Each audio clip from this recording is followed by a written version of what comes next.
Hi, my name's Alex, and I'm representing my 2019 computer science capstone team, CircuitAI. Over the course of the last semester, we've developed an Angular 7 web application that utilizes AI to help identify and organize electronic components automatically. It has a Node and Express backend, it runs on a Docker container, and it uses Google AutoML Vision API trained in a custom dataset. It also has a Jenkins pipeline built out to allow us to automatically test and promote it to its different environments. It's our hope that with this application, we can make the lives of professionals, educators, and hobbyists easier. We want to make it easy to automatically identify components, know where those components are on the board, and organize them into a data sheet for their circuit. I'm now going to demo to you some of the functionality that we managed to fit into our application over the course of the semester. So first you'll notice we have a live camera as the background of our application and a large snapshot button.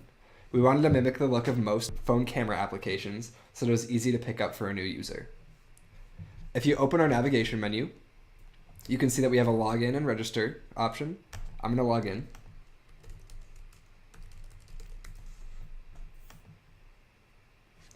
If we open the navigation menu back up, you can see I am logged in and I have the option to log out. Also in this menu bar, we have history, which is going to allow the user to go back through the captures that they've taken previously and re-annotate them or reprint the datasheet. And we also have a profile option that's going to allow for future social media applications, such as build guides or some kind of forum where users can go to ask questions. So if we take a snapshot of this image, we enter annotation mode, where you can start drawing bounding boxes around components that we can then send to our Google endpoint.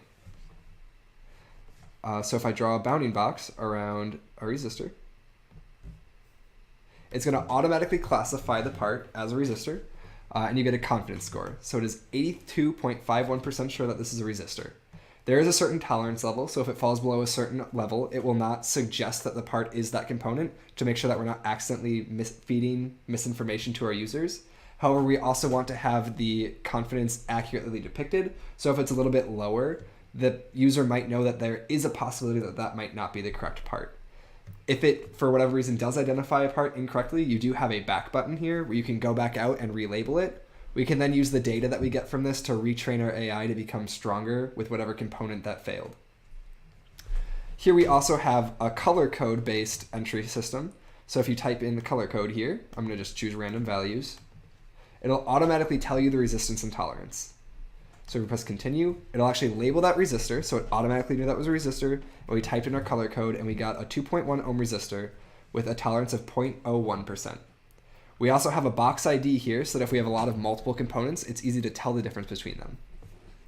If we highlight over our capacitor here, we automatically get the capacitor dialog. It is 97.66% sure this is a capacitor, so I'm going to enter in some component values. You can see that the components are color-coded. And now if let's say I want to draw a box, but I accidentally draw it too big, and now I need to get rid of it, I can press escape to quickly escape the box drawing mode. So I'm going to highlight this capacitor. It automatically knows the capacitor. It's very sure this is a capacitor, 99.97% sure. Enter in the values. Again, you're given a label. So if we press Control on any of these, we actually highlight them, so it's easier to find later if there's a part you'd like to focus in on. If you open our circuit detail menu, you'll see that you have the resistor and capacitors listed here.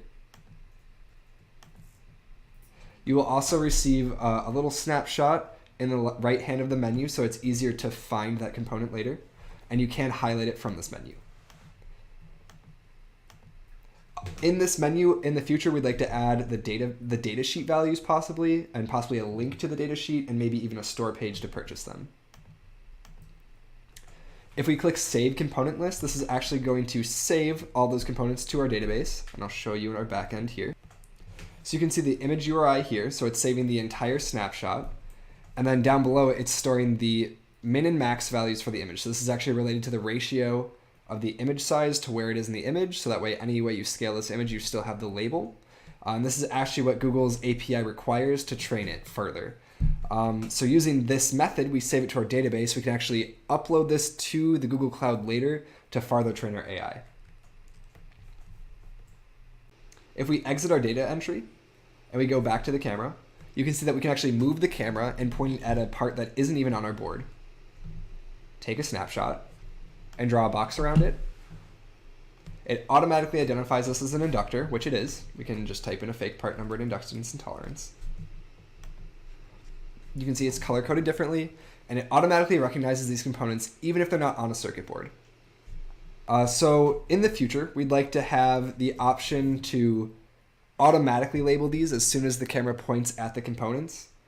We did attempt to actually do this during the semester. However, our data set was not primed for that kind of AI. So that requires object localization, requires a lot of in-context images. We weren't able to amass enough and label enough with the manpower we had to create a robust enough one for the application. We did instead create a data set based around images we scraped off the internet. It is about 150,000 component images. And that was able to identify components. So if it has a picture of a resistor, it knows it's a resistor. It just doesn't know where that resistor is on the screen. So to compromise, we're having users manually highlight the components, give us the actual location. Our AI is smart enough to know what part it is. And then we can use the information we get from that interaction to further train our AI to eventually use object localization. So that's about as far as we got on our application. There's a lot of other cool stuff that we have planned down the line, but that's it for now. Thank you for watching.